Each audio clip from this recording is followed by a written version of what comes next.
Hey guys, it's Ken and Han, and in today's video we are going to be talking all about relationships. So I came up with some questions to ask Kenna came up with some questions to ask me, so we're basically just going to be like giving each other advice, just answering all the questions that we came up with for each other. Yes, we want to do a little disclaimer. So we are together. Han's back in Wilmington. She was in Raleigh. But both of us have been self-quarantining / social distancing super hard the past month and a half. And we haven't seen each other since then. And we just want to provide you with that content. So get ready. It's going to be a good one. Should we establish our current relationship? Oh, okay. Yeah, we can do that. You're hearing two different perspectives because I am single. Have been for almost 4 years now. Dang. Yeah. She said. Not in a bad way, I just like forget how much It's time been a has while. passed. I'm in a relationship and I have been for almost 2.5 years, like 2 years and 4 months. So yeah. I'm committed.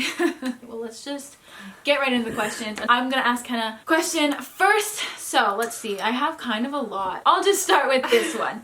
Does a friends with benefits situation actually work, or is it a bad idea? Like, what's your take on that? This would be the one you start with. I 100% think it works. I don't think it works for everyone. I would say the number one thing you have to establish, are you really friends with benefits, or are you just someone that's constantly hooking up with each other? Because you can constantly hook up with someone, but it doesn't mean you're actually friends. So I would always say, like, just like the name is, the friends come before the benefits. And if you're truly in one of those kind of, I don't even want to say relationships, more of a friendship, if that's how you guys are going to handle it, you always got to respect if they say, like, I need a friend today, or like if they're not in the mood or you're not in the mood, like, that's kind of the power of it. You also have to acknowledge they're not yours. I mean, you don't claim anything. That's the point of it. Yeah. Also, you don't really go around like call yourself friends with benefits. Yeah. I don't think you know going into it that's what's going to happen either. I was gonna say, you probably don't really plan for it. You also have to be able to have tough conversations sometimes, because like naturally if you're involved with someone a certain way, like, feelings most likely will arise from one party if not both, and that doesn't mean it's always going to work out. So being able to have those conversations and be friends afterwards, and also like respect that you're going through life and you might not be at the same place. So it's basically just a friendship. So with occasional benefits. With occasional benefits. So interesting. I do think it's possible. Yeah. Oh, this one's good. Okay.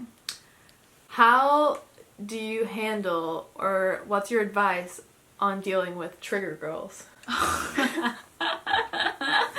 Oh, that's hilarious. I really don't even know. That was an all-natural if question. you guys don't know what a trigger girl is, Oh. It's pretty much like, you know, that one girl who is in your boyfriend's life or involved in with him somehow, whether it's like malicious or not. Like, they could just be friends, they could be like an old something, it could be a girl who's crushing on him but like he's taken, it could just be, I don't know, somebody that's involved with him and just really, she triggers you. Like, you think of her name and you're just like, ugh. Like, you all know it just like gets, like, you just feel weird and like you just don't like it. And it's like, even if you know nothing's gonna happen, it's still like the presence you get and that knowing of her, feeling you just in your stomach. feel Yeah. not right about it. How do you deal with that? I really don't know. You just gotta talk to your partner, trust that you're with them for a reason, and if they didn't want to be with you, they wouldn't be. Trigger girls, They bring out the I feel like they're just inevitable. Like, oh, every girl, like every... I just try to forget and about I would them. even say, like, reciprocating end. I would say, like, guys have a guy that triggers them, too. Basically, You you don't really deal with them. You just kind of have to suffer. They suffer. They never go. That's funny. I knew you would love that question. Yeah, that's funny. Okay, so let's see. I have a few good ones. I don't know which one. Okay, I'll go with this one. My question is like how to handle the college hookup scene. Oh, I got because I this. feel like a lot of people like going into college, that's like what they expect. That's like a lot of what movies portray like college as being. So 100%. like, one, like, how is like, is that true? Is there a huge college hookup scene? And two, like, how do you handle it? I will preface this with my college experience is not normal. Yeah, that's true. I'll give you like my hot take and then the general hot take. Mm-hmm. In Manhattan, when you go out, you're not going out in a college town. They're not, even if it's a college bar, the person next to you could be 50, That's and true. if you went home with a rando, you could end up in a different state. And I'm just gonna put it bluntly. I'm not saying you can't in New York. There's just a lot more things at stake. If you're going out to hook up with someone, like, that's your mission. Yeah. Like, you're going out and you're gonna have to work for it and you're gonna have to find it. In normal colleges, I feel like there's this constant image that college is a time for you to go wild and have fun, which I think it is, but everyone's version of that looks different. You can do what you want, pretty much. If you want to do that, you can. If you don't want to, you definitely don't have to. Yeah.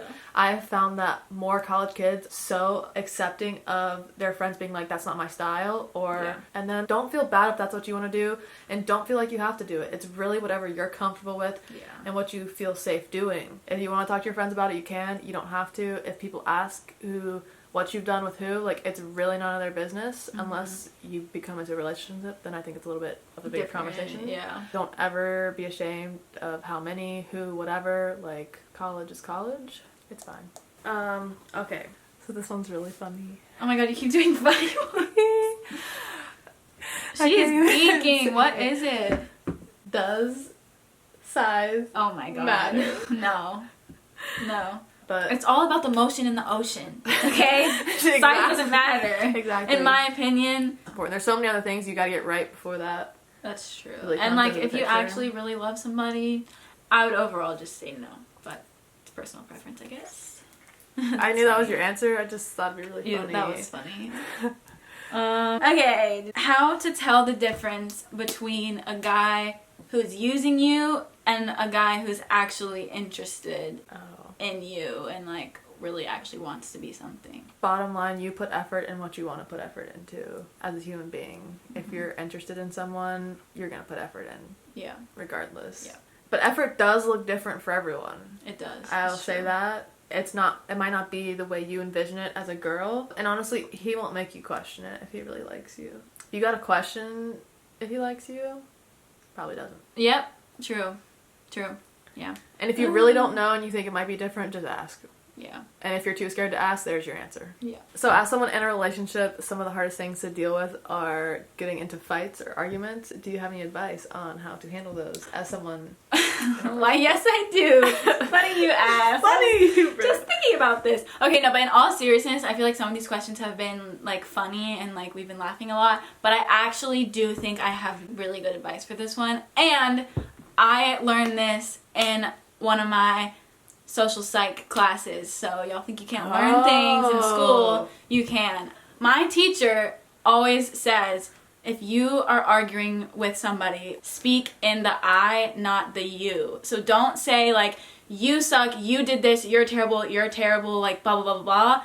Say like, I feel this way because I don't feel like I'm getting what I need or whatever it is. Focus on talking about how like you yourself feels instead of like blaming the other person and pointing fingers. A lot of people in the heat of the moment, it can be really easy to point fingers and blame them and try to point out everything that they're doing wrong and how they're messing up and why they're making you upset. Very, very helpful to talk about like how you yourself are feeling and being like, I am going through this, like how can we fix this and how can we like move on instead of just blaming them. Because when you just point fingers at people and say you, then they just feel bad about themselves and they don't even want to like work it out. If you've been talking about something like for a really long time and you don't feel like it's going anywhere, then you might just need to take a step away and be alone for a second and like collect yourselves. Really, once you say something, you cannot take it back. Like if you're mad and you're yelling and you say something, if you don't mean it, like you said it and they aren't gonna forget that, and sometimes that can be really bad. So definitely speak in the I, not the you, where you can. Try it. I swear it works. Okay, is being friends with an ex after you break up a good or bad idea? And why or why not? Bad idea. I think it's very, very hard to distinguish those feelings. Like you don't just like cut them back. And usually, even if you say your breakup is mutual or you're on good terms, something always gets twisted, someone always gets bitter. You're just not friends with someone that treats you that way. If they don't want you in your life in that capacity, you don't just rewind, especially if it's for a significant amount of time. So I just say hard no. And obviously, like when you see each other, be cordial. I'm not saying like fight. Yeah, don't be like, I'm a big believer in like exes. You're not friends, you're exes for a reason. I knew that, that's why I asked this question. No. Oh, this is a good one. Any advice for someone that really likes someone and they don't like them back? Oh gosh, that sucks. I feel like that'd be tough for you to answer. Oh yeah, I don't. No one's ever not liked Hannah back. It's usually the other way around. Ooh, I mean, I really don't see any advice other than like you're gonna have to move on because you cannot force people to like you, and as much as like as much as you might want them to, as much as you might think like maybe they'll come around, like if I just keep doing this and doing that, like it's not worth the time. You can find somebody who actually likes you for you. And do you even want, like, let's say you did convince that person, like, would you want to be in a relationship knowing that, like, you basically forced them to like you? Yeah. Like, I don't feel like that would be good for either party. It's not fair to them to make them do something they don't want to do, and it's not fair to you because you deserve better. So, honestly, my advice would be, as hard as it is to move on and get over that, I feel like you just might have to distance yourself and maybe not talk to them for a while so that you can move on, like, stay busy with your friends. Try a new hobby. Maybe that'll help you get over it. I don't know. Point is, like, you're gonna have to move on eventually. I know that sounds harsh, wink, but hobby. yeah, try a new hobby. Get your support system around you, your friends, your family, and get out of that situation. Move on. Forget about him. How do you deal with, let's say one person in the relationship is very ambitious and like has a ton of like dreams, wants to go get all these college degrees and have like a super great career, and then one person is like doesn't really care about that, kind of lazy, like maybe they just want to work at Harris Teeter for the rest of their lives. Like, how would you with different like handle aspirations? That? Yeah. Or like, would you even be in that situation? I mean, I don't know. How would you deal with that? I think inevitably there's gonna be periods of your life where you and your partner or person aren't going to be in the same track. Just like acknowledging that. Also, I think in a relationship you can only control you, regardless if that's like a friend or like a romantic relationship. That's the word, romantic. Mm-hmm. You have to caution them. So even when you celebrate your good moments, you also have to make sure that you're not diminishing their big moments, because their big moments might look different than yours.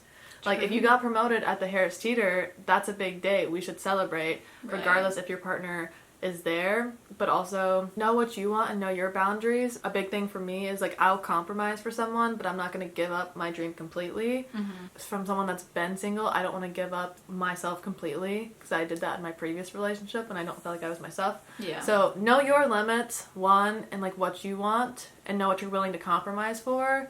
It's hard to be at the same place because then you feel like you're competing. It's hard to be lower or higher because then you feel like you're behind or dragging. Worse, yeah. So inevitably it's going to happen. Just do what you're passionate about, and if that's don't let anyone stop you, because at the end of the day, like, I want you all to be happy with yourself. Yeah. You shouldn't be defined by the relationship, and if they're going to hold you back... I feel like that was a good answer though. Yeah, okay. Oh, my turn. My turn. Oh, this one's even funnier. Okay. Oh my gosh. If your best friend doesn't like the person you're dating, how do you handle that? I should ask you that question. Okay, so like if you didn't like... This is not me disliking Josh. But if you're saying like if you didn't like Josh, how would I deal with that? Yeah, because I think that happens frequently with people. I feel like I might not have the most wise response, because I personally have not really experienced this like in a serious relationship.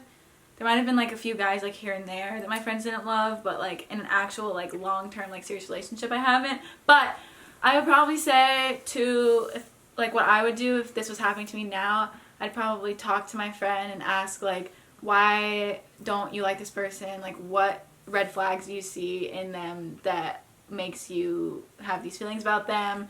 Figure that out and like make sure it's a legitimate reason and not just like something stupid or like surface level.